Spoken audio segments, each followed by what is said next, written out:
nombre es Fabio Wasserman, soy historiador, trabajo como investigador del CONICET en el Instituto Ravignani y como profesor de Historia Argentina en la Facultad de Filosofía y Letras de la Universidad de Buenos Aires. Bueno, mi nombre es Sonia Tedeschi, soy doctora en Historia, docente e investigadora de la Universidad Nacional del Litoral y profesional del CONICET en la Facultad de Humanidades y Ciencias.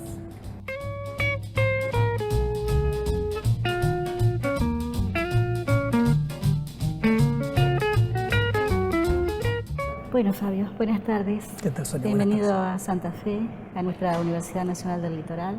Bueno. Estamos en la biblioteca de la Facultad de Ciencias Jurídicas y Sociales. Nombre de Pablo Brigliò, que es un líder de la reforma universitaria de 1918 y fue un primer director de la biblioteca siendo aún estudiante, ¿no? Es una cosa encomiable realmente. Creo que, bueno, es un ámbito adecuado, rodeado de alumnos, trabajando, como para poder conversar sobre temas comunes, sobre todo referidos a la historia de la cultura política rioplatense, siglo XIX, de la cual, bueno, te reconocemos como un especialista. Bueno, estamos evidentemente en el año del bicentenario de la independencia y la idea era incluir esta actividad en una serie de actos conmemorativos, como se van a suceder en todo el año, evidentemente. Hace 6 años atrás celebramos el bicentenario de la Revolución de Mayo, es decir, que tenemos 2 fechas patrias máximas.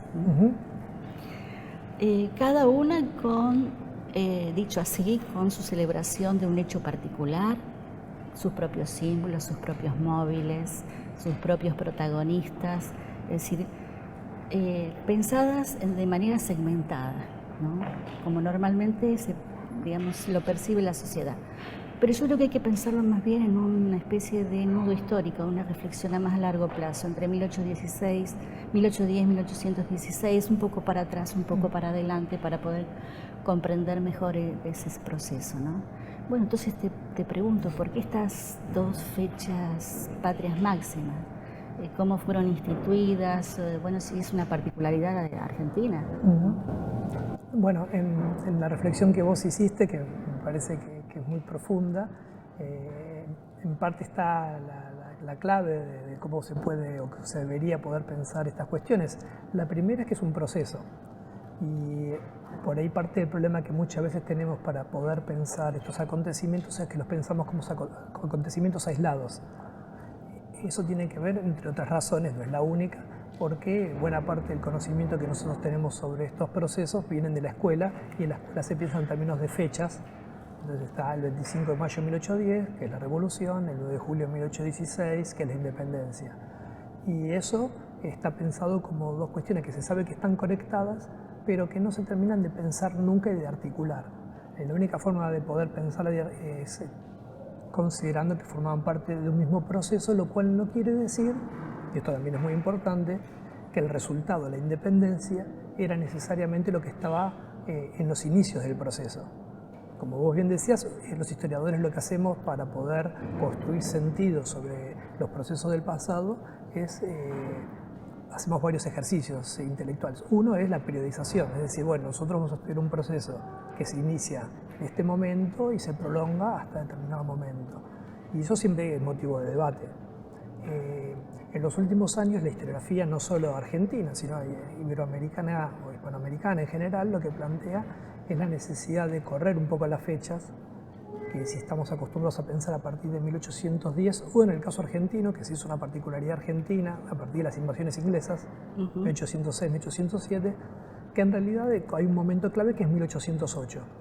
Y esto es un momento clave porque es el momento en el que se producen las abdicaciones de Bayona, es decir, el momento en el cual el rey de España, Fernando VII, le entrega la corona a Napoleón y Napoleón a su hermano, y a su vez esto genera una gran crisis en el Imperio Español.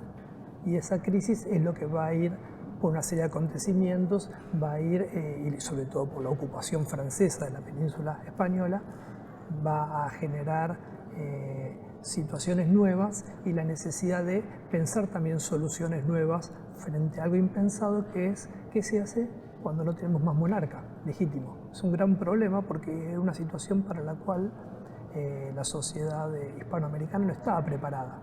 Entonces, la dinámica que se va a generar a partir de 1808 y que tiene momentos, dentro del proceso hay momentos de ruptura, va a ir llevando en distintas partes de Hispanoamérica con procesos que son similares pero no iguales, que tienen que ver con las diferencias sociales y económicas y étnicas que hay en cada región y también con las diferencias políticas y demás que hay.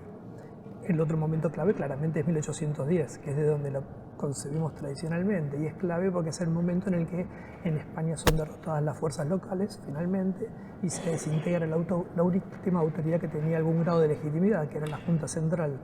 Ahí, en esas circunstancias, es cuando nosotros, cuando pensamos en la Semana de Mayo, que siempre se espera cuáles son las noticias de España que están esperando que lleguen. Las noticias de España es saber qué pasa con la autoridad legítima. Y la autoridad legítima entra, digamos, se integra tras la derrota en las armas con las fuerzas francesas, y eso genera respuestas más o menos parecidas en muchas partes de América. En Buenos Aires, en Caracas, en Santa Fe, Bogotá, en Quito, más tarde en Santiago de Chile. Entonces da la pauta de que eso hay que pensarlo como un proceso conjunto con particularidades en cada región. La otra clave para entender este proceso es algo que ha aportado con mucha fuerza y que ha logrado construir un nuevo sentido historiográfico sobre este periodo, un historiador que es de origen santafesino, que es José Carlos Chiaramonte, en el sentido de plantear que la forma de interpretar este proceso es sacando del primer plano lo que siempre se consideró como el sujeto principal de este proceso, que es la nacionalidad argentina. Entonces, buena parte de los problemas interpretativos que había sobre este proceso estaban dados por el hecho de suponer que había una nacionalidad constituida o que estaba constituyéndose o que había una conciencia nacional en vía de constitución y que la revolución era la consecuencia de la necesidad de liberarse del dominio español de esa nacionalidad. Si ahora lo que prima es la idea de la crisis, lo que aparece es un universo de alternativas que se abren con la crisis y que llevan a que se exploren nuevas alternativas políticas. En 1810, por ejemplo, y esta es la pregunta de por qué hay dos fechas, y por qué 1810 no es independencia. Porque en 1810 no necesariamente están pensando en términos de una independencia, sino más bien en lo que nosotros podemos pensar como alguna forma de autogobierno, manteniendo la fidelidad al monarca cautivo. Como se le interpretó muchas veces esto, que esto era falso, que era la máscara de Fernando VII. Y en algunos sectores revolucionarios esto es posible que haya sido así. Uno puede darse cuenta de que están invocando algo en lo que no creen. Pero no en todos los casos se da de ese modo. Hay muchos que por ahí sí creen en eso, sobre todo porque es un monarca que está cautivo, entonces no tiene ninguna consecuencia práctica en el momento. Pero lo que más importante es que hay una idea de independencia, pero es una idea de independencia que tiene que ver como una especie de autogobierno dentro de la monarquía española o dentro de ese antiguo universo que se está reformulando. No hay un término parangonable, pero podría ser algo parecido con lo que sería después la Commonwealth, que son países que tienen un grado de independencia, pero a su vez forman parte de una misma comunidad, que reconocen al mismo soberano. Algo así sería. Lo que pasa es que la dinámica que se genera a partir de 1810 lleva a que los gobiernos que surgen con las juntas no sean reconocidos por las autoridades virreinales ni por los gobiernos que se constituyen posteriormente en la metrópoli. Y a su vez las juntas tampoco reconocen las autoridades virreinales y la metrópoli.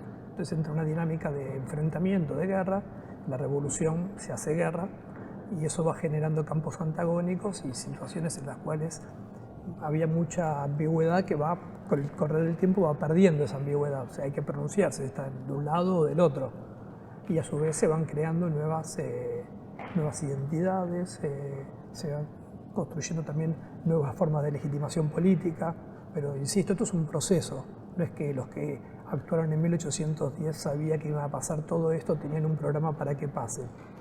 Y después la independencia se intentó declarar en varias ocasiones, básicamente en el año 13, en la asamblea del año 13, pero por un contexto internacional y local desfavorable no se hizo, y en 1816 se declara precisamente por eso mismo, porque hay un contexto internacional y local muy desfavorable. Claro. Entonces es interesante también ver eso, cómo se van dando respuestas a medida que se van produciendo los acontecimientos y que hay algunos actores que tienen cierta claridad sobre el rumbo que hay que tomar, pero eso no es algo que necesariamente... Bueno, sí. Y aparte, los que tienen alguna claridad tampoco están de acuerdo sobre cuál tiene que ser ese rumbo. Sí, más bien un clima de mucha incertidumbre, de proyectos encontrados, ¿no?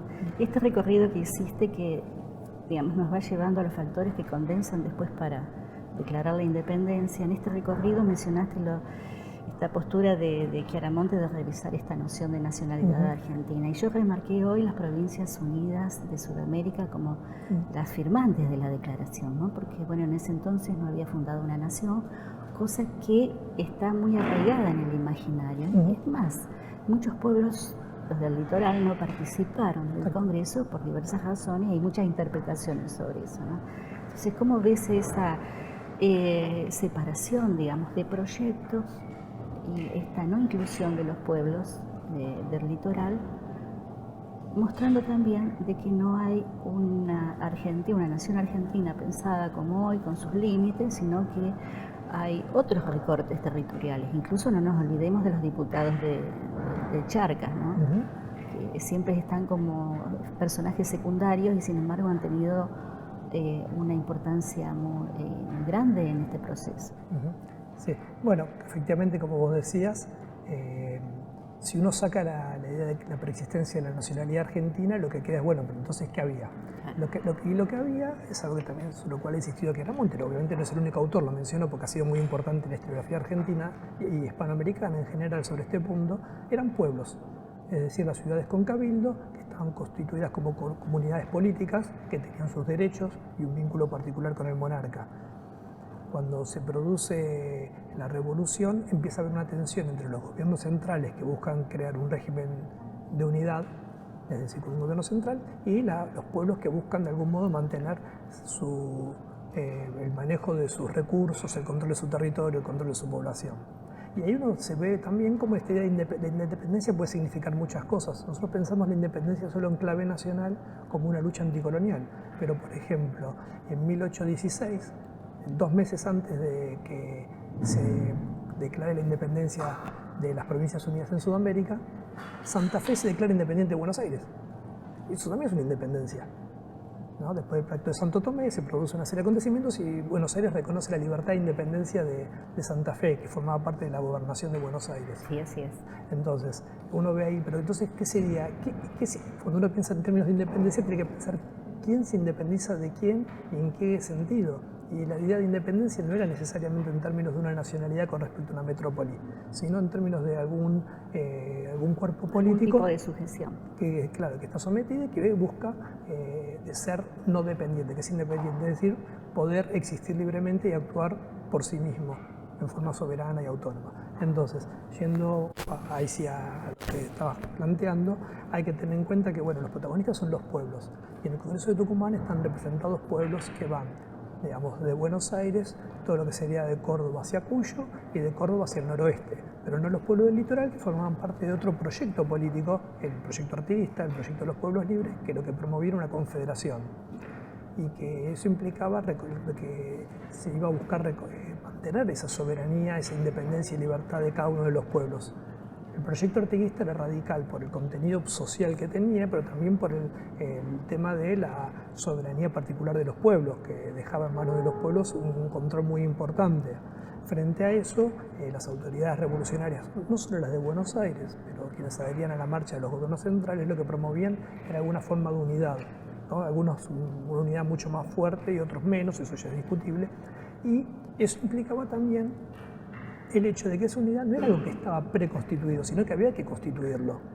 Entonces tenía un sentido, visto desde hoy en día, mucho más plástico, porque podía incorporar pueblos que no formaban parte, en ese momento, por ejemplo, los pueblos del litoral, y lo que era la banda oriental, que después sería Uruguay, y por eso ese nombre de Provincias Unidas en Sudamérica. Deja abierta la posibilidad de que se incorporen otros. También Paraguay, también buena parte de las provincias altoperuanas de la actual Bolivia, que algunas tenían representantes en el Congreso, como Charcas, Chiches y Misque, pero casi todas no, porque en ese momento estaban bajo dominio de las fuerzas enviadas por el Virreinato del Perú. E incluso en un futuro para Chile, y algunos pensaban por ahí Perú, en realidad eso dependía del consentimiento de los pueblos. Si los pueblos querían formar parte de un único cuerpo político, podían unirse.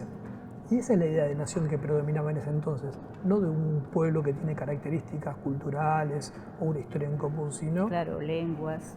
Sí, como lo entendemos cotidianamente, que un territorio ya definido. En realidad son pueblos que tienen, son comunidades políticas, que son soberanos o que se consideran soberanos y que por su conveniencia, por su interés, buscan constituirse y organizarse como una nación, es decir, dándose sus autoridades, su constitución, etc.